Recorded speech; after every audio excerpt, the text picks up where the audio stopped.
Welcome to Fancounters. My name's Nick. And I'm Elizabeth. And you can follow us on Twitter at Fancounters Live. But as I told you last week, if you want the exclusive updates and conversation, go to Sharpie Nation on Facebook. It's a private group. Just ask to join. I'll approve you, and you'll be in no time. And if you have a show suggestion, guest suggestion, or you just want to ask us a question, where can they do that, Elizabeth? They can ask us at hello@fancounters.com. Just send us an email. Now, Elizabeth, I have an update about something we talked about last year on the podcast. Oh, my goodness. Well, do you remember I got the whole inspiration for this show off of another podcast called Worst Ever Podcast with Christine Lakin and Allah Khaled. Well, our Love After Lockup episodes got some attention from Worst Ever Podcast. Oh, no. No, it's good. Oh, yeah, that's the one where it's like, what was your worst ever? And not they thought our podcast was the worst ever. No, they're not picking on our podcast. Okay, I'm okay. But no, Allah Khaled was so interested in our listening to those shows, he is probably going to appear on this show in the next month or two. Shut the front door. And we are going to be able to talk with him. Now, I'm going to have to give you some research on this guy before he comes on the show because he's fascinating. As a young person, he was not a Mouseketeer, but he would tour with the Mouseketeers as a adult guardian of one of them. Although he was only 18 and the person was 17, they still had to have a legal guardian. So he's got a lot of fun stories with that. So Allah, if you're listening, we can't wait for you to join us on Fan Counters. All right, should we move on to the show today? Yes. All right, we've got a magical show for you today because at just 10 years old, Issy Simpson has been hailed as one of the most unique magicians in the world after she captured the hearts of the United Kingdom on season 11 of Britain's Got Talent. While she wanted to impress Simon Cowell the most because, as she says, he's the boss, she did that and more, as he said this is like the real-life Harry Potter about her magic. Sadly, instead of winning, she was the runner-up. Since then, she has become one of the most watched magicians online in the world, with over 200 million views and an army of avid fans. Since Britain's Got Talent, she has been signed to the same management team as Daniel Radcliffe, been given a prestigious award at the world-famous Magic Circle, appeared in a run of sold-out shows in Abu Dhabi, and has just made her U.S. primetime TV debut on NBC's Little Big Shots and Ellen. She was also on the America's Got Talent Champions edition that just aired January, February. Now, Issy Simpson says she believes she was born to do magic, and on today's show, we are going to make Issy Simpson a household name, well, at least in your house. She's coming to us from Blackpool, England, and she's next on Fan Counters. Coming to you from nowhere near the entertainment capital of the world, this is Fan Counters with Nick and Elizabeth on the PodFix network. There was this mob of people, and they're screaming my name. Crazy fans. Stop following me. Don't come around my house. If you do, the cops are going to be at yours. If I'm having dinner with my wife, don't sit down at my table. Don't follow me into the bathroom. Can I take a picture? Oh, my God. I think this guy wants to fight me. Ended up being a fan. I'm the only one that's ever been on Sam Jackson and lived to tell about it. Well, guess what? I have a big surprise for you. That's why we call it Fan Counters. I don't think you're going to last on the air very long. We've got Issy with us now. Welcome to Fan Counters. Thanks for being here. Hello, thank you. Now, we've had a lot of young people on Fan Counters, but we've never had anyone as young as you are with so much natural stage presence and an unbelievable talent. So tell us about when your interest in magic began. It's when I started watching Harry Potter and I was watching my granddad do magic tricks.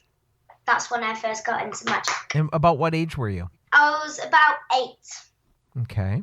So that wasn't too long ago. Just a couple of years you've been mastering this. Okay, so your grandfather taught you your first trick. What was it? It was this loom band trick, and they were on 2 fingers, and then I put my fingers down, lift my fingers up, and they were on another 2 other fingers. Ah. Did he ever do magic professionally for money, or did he just like to do the tricks for the family? He did it professionally at the Magic Circle. Oh, okay. So you have big shoes to fill now. You're kind of following in his footsteps. Yes. Kind of, yes. Now, on stage, you have a very charming personality. You really have a way of drawing in an audience. And it's really hard to believe that someone so little can amaze us with illusions the way you do. So have you always been kind of naturally chatty, or is that a skill that you had to develop over time? No, I've always been quite chatty, and I'd never been on stage before Britain's Got Talent, but I was always chatty. Yeah. Let's talk about that appearance on Britain's Got Talent. Tell us why you decided to try out for the show, and what was your audition process like? I decided to try it for the show was because Grandpa had the idea, and I thought it was a very cool idea because I'd always wanted to be on Britain's Got Talent. I learned the act for the audition in 2 weeks. Wow. That's crazy. Yes. Wow. Thank you. Izzy, you mentioned that you really wanted to impress Simon. Is he kind of the secret to getting through, win him over, and you're in? Mostly, but also he was the one who was hardest to impress. Why's that? It's because, I don't know, he's just like the big boss and more honest with people. So was meeting Simon in person better or worse than what you were thinking? It's actually a lot better because he's actually nicer in real life than he looks on the TV show. Okay. It's a persona he has. Yes. It's got to be tough and mean. Yes. So when you're backstage at America's Got Talent, how nervous were you in preparation for going on stage that very first time compared to your final performance when you were going in the finals? I think I was a bit more nervous at the America's Got Talent because I did the act in front of different judges than I usually had done in the final, and I had 4 English judges, and then on America's Got Talent I only had 2 English judges and 2 American ones, so it was a lot more different, and I think I was a bit more nervous. Okay. And I kind of messed up that question because I know I said America's Got Talent and I really meant Britain's Got Talent. So kind of the first time, it's my mistake. The first time you were on Britain's Got Talent versus the last time when you went to the finals, that's what I meant. What was that like? I mean, did you get more comfortable as you went on? Yes, I got a bit more comfortable with the judges and what people were going to think about it. And I was a lot less nervous than I was on the audition of Britain's Got Talent. So you were really brave. In your audition, you did some magic right up on the judge's desk. And one of them was the box that Simon and David tried to lift. Now, was that the same one that Steve Harvey couldn't lift, or was it a different box? Yeah, it was the same box. And I think both of them could have tried a little bit harder. Well, that was my next question. Were they acting, or could they really not lift the box? They really couldn't lift the box. Okay. She's a strong kid. Yeah. Yeah. You were referred to as bossy in your audition, in a playful way, of course. So have your mom and dad ever, referred to you as being bossy? Yes. I boss my little brother around a lot. And so my mum and dad do call me a bossy a lot. But you love little Dexter, right? Yes, obviously. I mean, what are some of the fun things that you like to do with him? I like to play games with him, especially Harry Potter. I like to go outside and have a bike ride with him. Okay. And we play in his room a lot, and we play board games and stuff like that. And we got to see him during your Britain's Got Talent final performance, which was kind of cool. Did he go to America with you on any of the trips for those television appearances? No, he didn't. Okay. He had to stay home. So some of the tricks that you perform, I've seen in different variations done before, like during your second appearance when your mom starts on the stage, and then after throwing a sheet over her, you appear. And I've been to a David Copperfield show where he did the same trick with a motorcycle. Do you get your inspiration from coming up with magic tricks from your idols like David Copperfield, or where do you come up with your new tricks? I come up with a lot of tricks from other people, but I also come up for a lot of tricks with Grandpa, and some I do by myself. Now, we know a magician will never reveal their secrets. We don't want you to do that. But it seems like so many of your tricks could be altered by chance. Maybe somebody picks a random celebrity or a number. Are you ever nervous during your act that things are not going to work out as planned? I'm always nervous that things aren't going to go as planned. And especially with when I do it on different people. And yeah, it's harder when you think it's all going to go right and then it all goes wrong. Has it ever gone wrong during a performance for you? Or have you been you're obviously very good. So have you ever had a mess up though? I can't remember any times I've gone wrong. That's good. Okay. So while getting ready for our conversation today, I re-watched your amazing performances, and each one got better than the next. And one of your dreams was to perform a trick for Ellen on her daytime talk show. Now that dream did come true. So tell us about how you went from asking to be on her show in a YouTube video to appearing on her stage in Los Angeles. Well, it was quite different because I wasn't actually in LA when I was on the YouTube, and I never thought I was actually going to do it, but it came as a very big, good surprise that I could actually go to Ellen and talk to her and stuff. It was really cool. What was it like meeting her? I mean, did you meet her before you started taping the show, or when you walked on the stage, was that the first time you met her? That was the first time I've ever met her. What was she like for you? Did you have any conversations backstage after the show, or was your only time with her on stage? I got to see her backstage, and she was very, very nice. Good. And I think she was even nicer on TV. Were you starstruck at all? Not really, no. Calm, cool, and collected. I got it. Kind of. Appearing on Ellen was not your first television appearance in the United States. You were first featured on Little Big Shots with Steve Harvey. Again, yes. Not nervous at all. So what were you thinking as you prepared for your very first U.S. television appearance? I was thinking that it was going to be really, really fun, which it was. But I was also going to be very, very nervous, and I was going to get a bit too starstruck and get really shocked on stage. But I actually didn't, and I was really happy with myself. Now, when you do those shows, do you get to practice on the set before you do it in front of an audience? Yes, but I don't get to do it in front of the actual person. Say, when I did it on Ellen or Little Big Shots, I didn't actually get... When I was practicing on stage, I didn't actually get to see the stars and Ellen or Steve Harvey. Okay, so after being featured on some of the biggest TV shows, you've had some run-ins with fans. And so our show is called Fancounters, and we want to hear about our guests' experiences with fans. So tell me about anybody that you think has come up to you that's been a fan. Well, there's this little boy called Killian, and he's from Ireland, and I think he's my biggest fan because he is very, very nice, and he was very starstruck when the first time I met him, and he does magic himself, and some things I don't know how to do when he does it. Are there any other fun or weird encounters you've had with anybody that's wanted to meet you? There's lots of kids. But not that I can think of.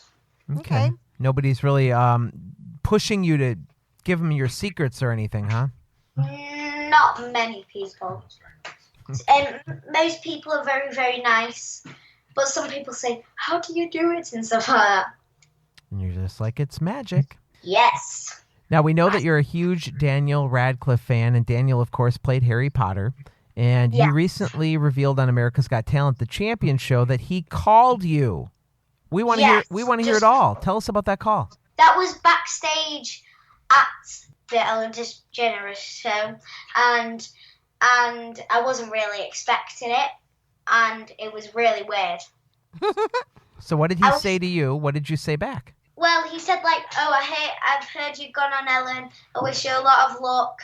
And he said like, "You were really good on Britain's Got Talent." And all I said back to him was, "Yeah," because I was too surprised to say anything else.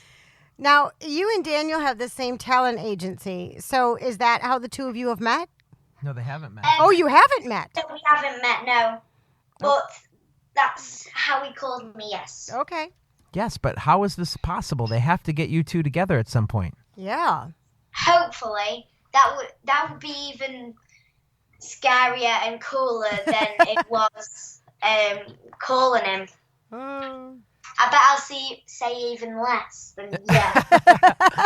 Well, you have a chance to think about it. Is there a question that you're dying to ask him, or something you wished you would have asked him when you talked to him? Like, how were all the cast from Harry Potter, and was Snape actually nice, and so was Voldemort? Okay. We love seeing you on America's Got Talent, the champions, having been to America a couple of times now. Has your team explored the possibility of you maybe going on a U.S. tour at some point? No, we've never really thought about it, but now you've mentioned it, it sounds really cool. All right, well, we want right. to see that. Do you have enough, like, in your trick repertoire to be able to fill a whole show, or? Yes, I think so. Wow.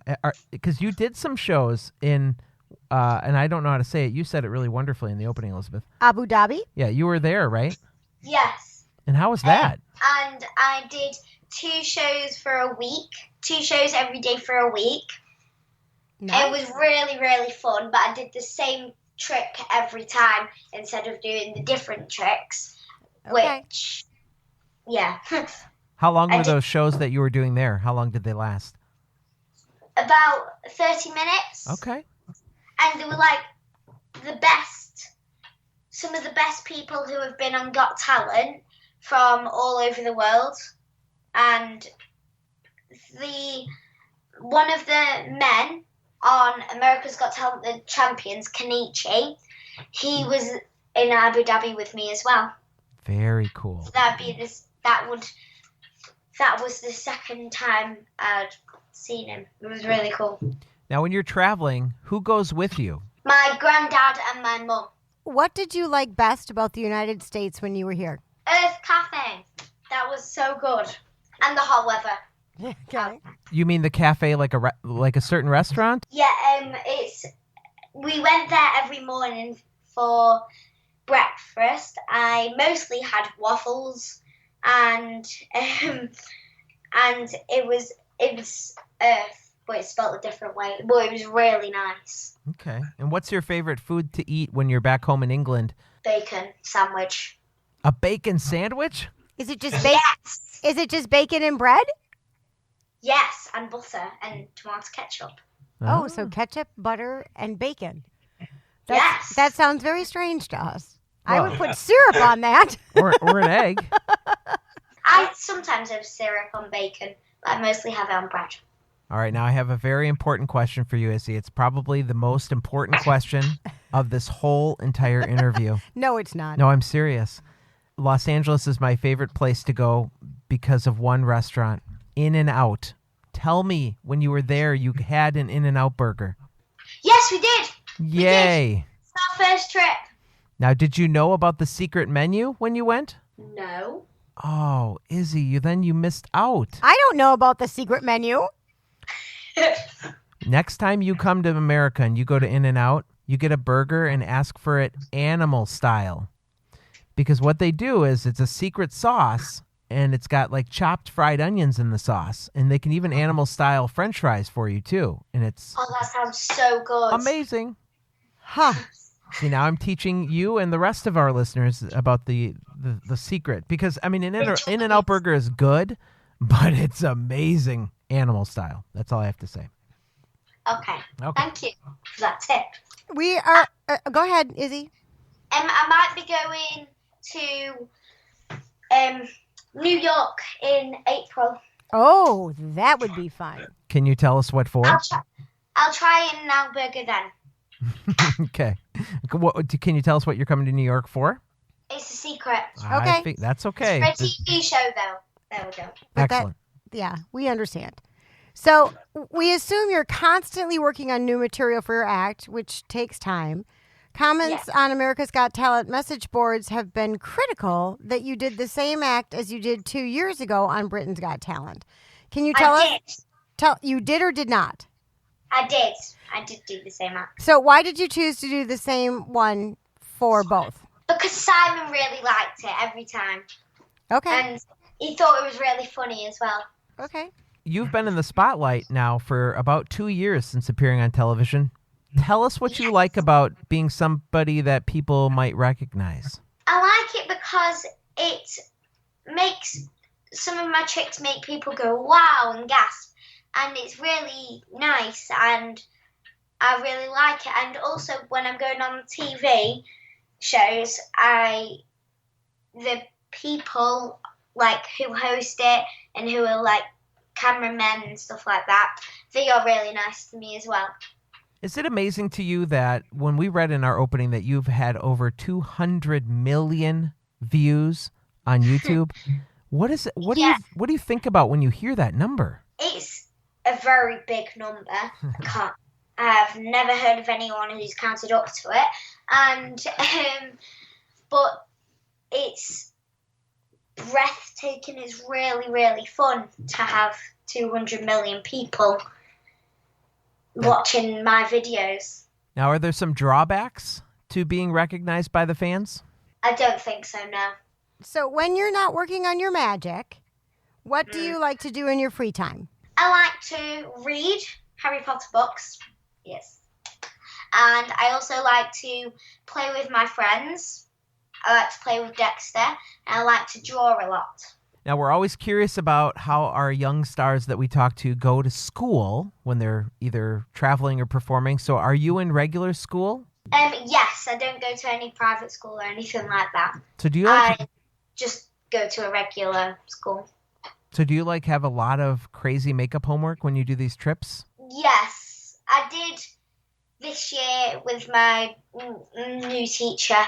He packed me loads and loads. I did all of it. Very nice. Now, you're 10, correct? Yes, 10. I also have tutors when I do shows and for my schoolwork.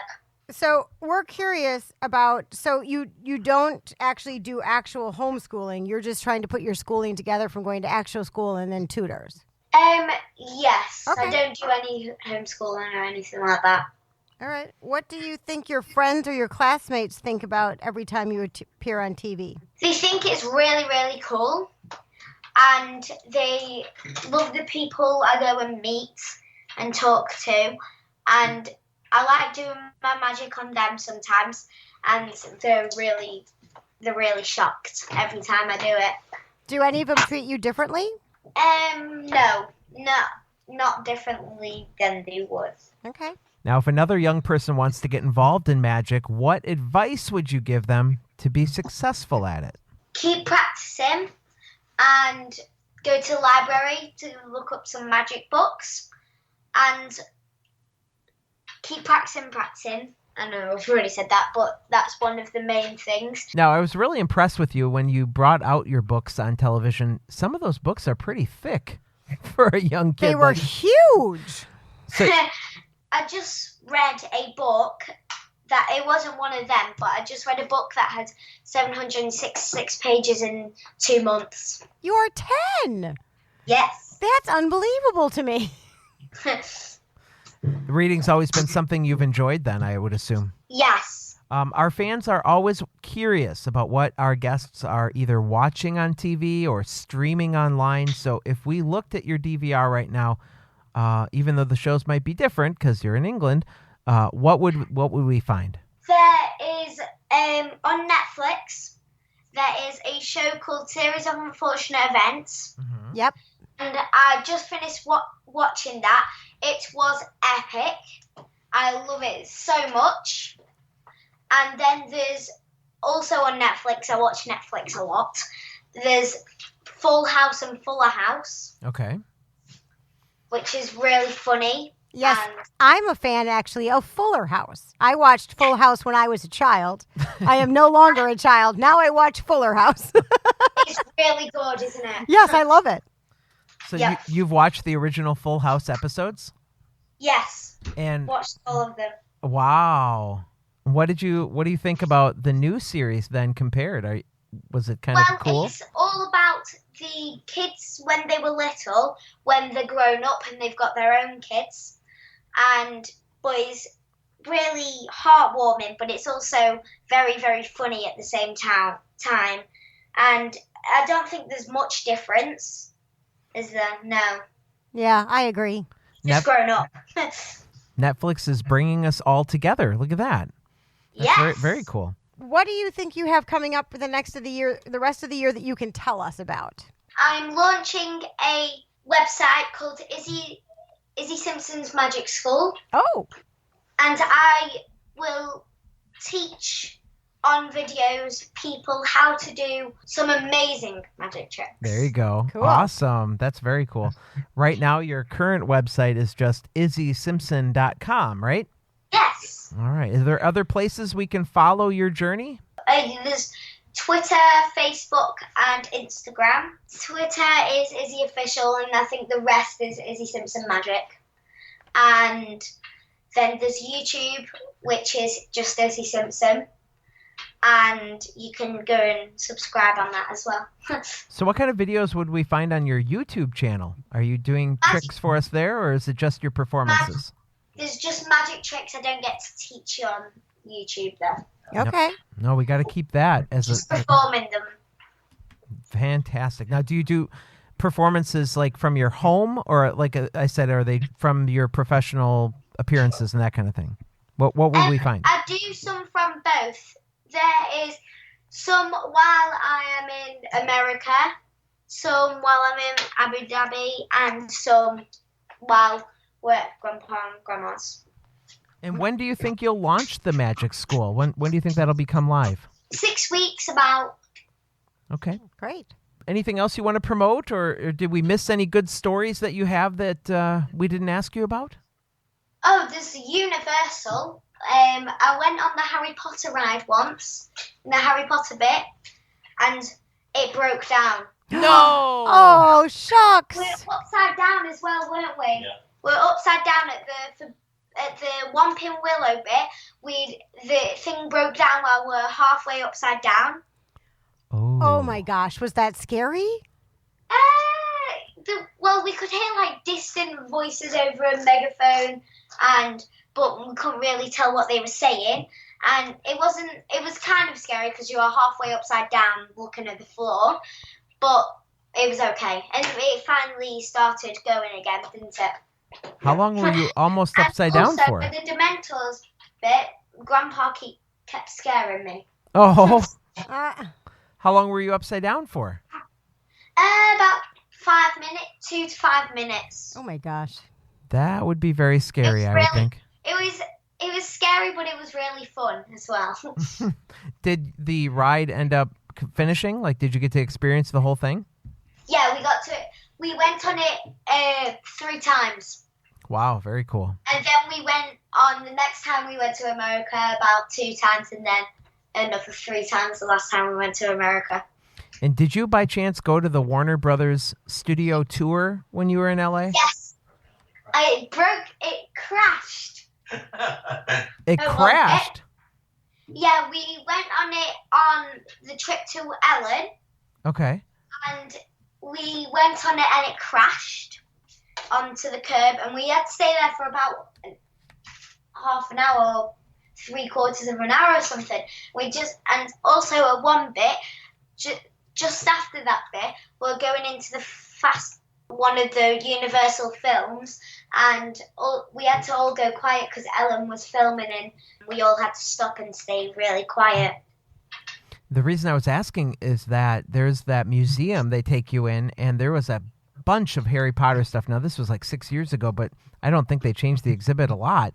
But there was a Hermione Granger, like, real-life model from when she was laying down. Did you get to see that in the museum area? I don't think I've seen that. No. Oh, I will send you a picture of that because that was like it's like Emma Watson was laying right in front of you. It was crazy.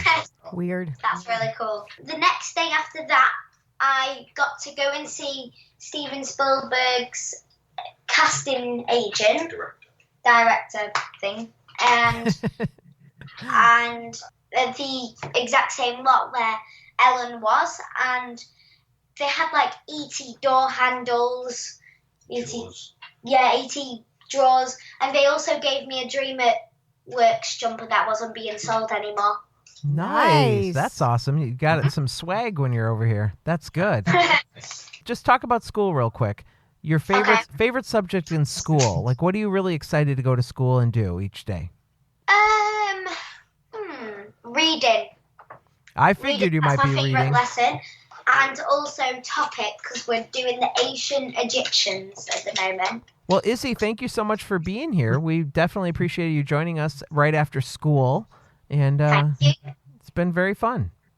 Thank you. Our thanks to Issy Simpson for being on the show this week. Isn't she cute? She's cute. Short answers, but we got all of our questions answered. And she's just precious. I mean, she's 10. That's the same age as Lillian. That just absolutely amazes me. There would not be a snowball's chance that Lillian would stand on a stage and do anything. I mean, she obviously stands on Irish dance stages, but there's not, 2 million people watching. Right.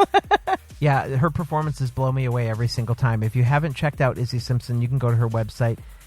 It is IssySimpson.com. ISSY is how you're spelling that. And check her videos out. She's quite the amazing talent. She's got a good future ahead of her. Yeah, I think so. I hope they come to the U.S. In fact, her grandfather is the professional magician, right? They could tour together. They could. Oh, that would be amazing. Guys, if you're coming, let us know. You can follow us on our Facebook group, Sharpie Nation. Be sure to join there and get exclusive updates on all Fancounters news. And you can also stay on Twitter with us at Fancounters Live. And you can always email us at hello@fancounters.com. If you've got a guest you want to have on the show and you want to ask them questions, this is your chance. Because if we book your guest on the show, you will get to be on the show with them and ask them that question. So cool. That's what we can offer you. Our fans and followers, thank you so much for listening. And please tell a friend. Share our posts on your social media. It does help our listenership grow, which it's been growing. It's shocked me how the difference in downloads every single month we get. We're growing at a very fast pace. Don't forget to like us on Facebook, and also don't forget to give us a review on how you download our podcast. Do you know what you're talking about? No. Yes, I do. I'm kidding. You're right. You can review at any podcasting app, and those reviews do help as well. So don't forget.